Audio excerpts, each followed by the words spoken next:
But all of us have areas where we feel inadequate. And if you don't, you're disqualified.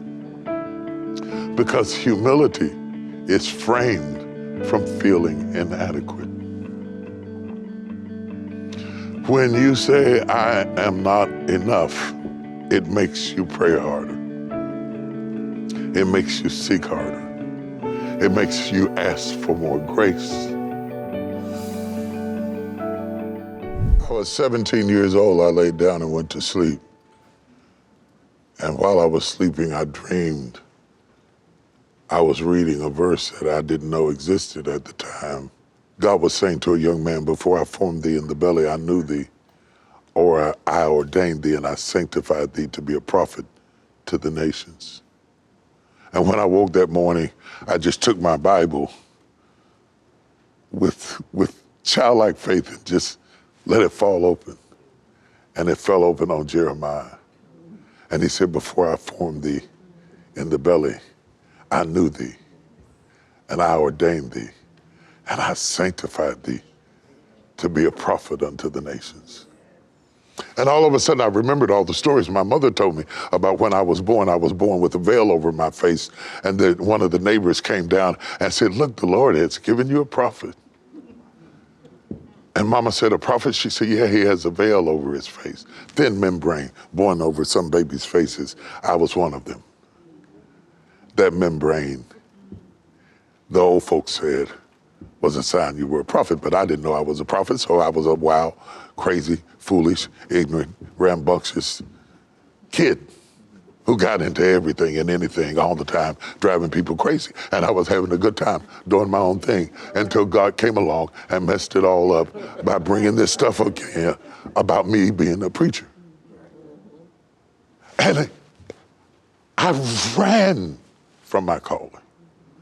I purposely got drunk and went wild and got high and partied and did everything I could to convince him to go away. Get one of them people with the little doilies on their head and the long skirts on and the no makeup who pray all day and talk in tongues all the time and leave me alone, because I am not one of them. I'm crazy, I'm ignorant, I'm wild, I'm uncouth, I will embarrass you, I will disgrace you. Please don't call me. This is not gonna be good for you and it's not gonna be good for me, and we should not do this together. But God didn't ask me to vote. He asked me to obey.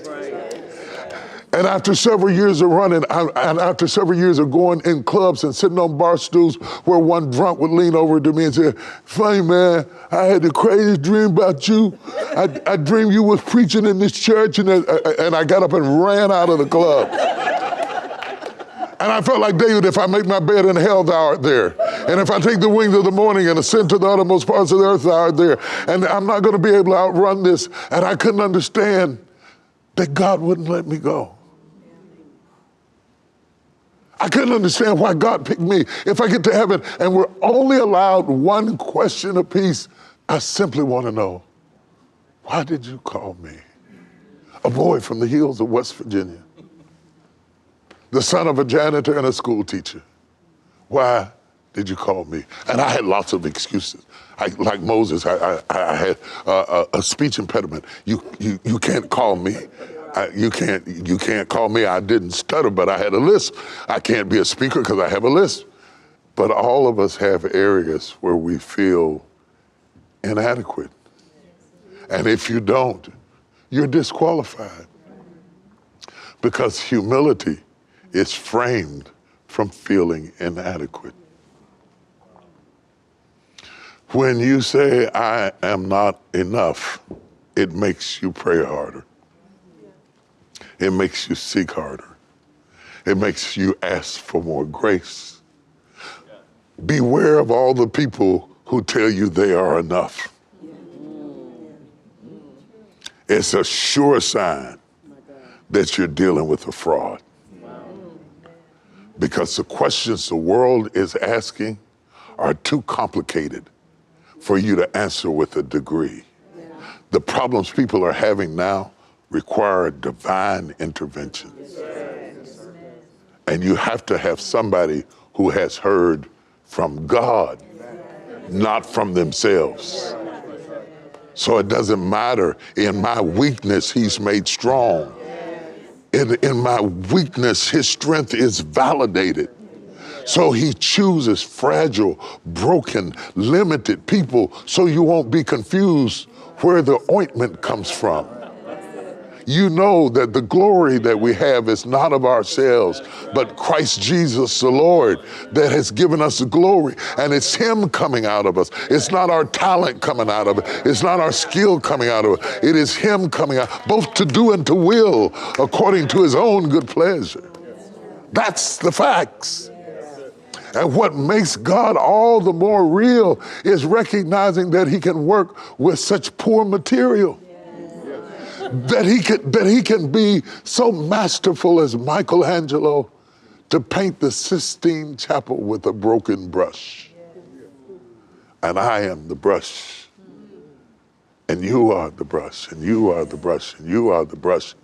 And he chooses broken brushes so that there will be no glory to the brush, only to the artist. When the master vintner, plans to transplant you, arguing will not stop it. He will not let you go until he's moved you to the place that he has prepared for you and you for it. And placing you in that place, you begin to grow.